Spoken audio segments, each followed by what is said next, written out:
Hello friends hi. ఎలా ఉన్నారు? నేను బాగున్నాను.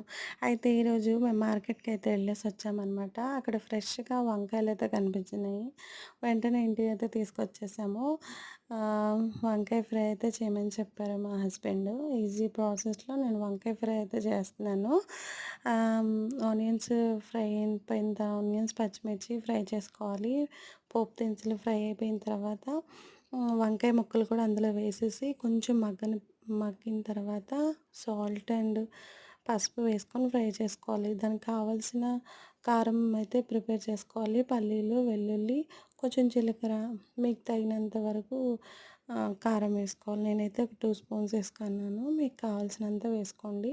ఆ పౌడర్ కూడా వేసేసి బాగా ఫ్రై చేసుకోవాలి. ఫ్రై అయిపోయిన తర్వాత కొత్తిమీరతో గార్నిష్ చేసుకోవాలి. అంటే సింపుల్‌గా వంకాయ ఫ్రై అయితే రెడీ అయిపోయింది. Thanks for watching friends. Bye.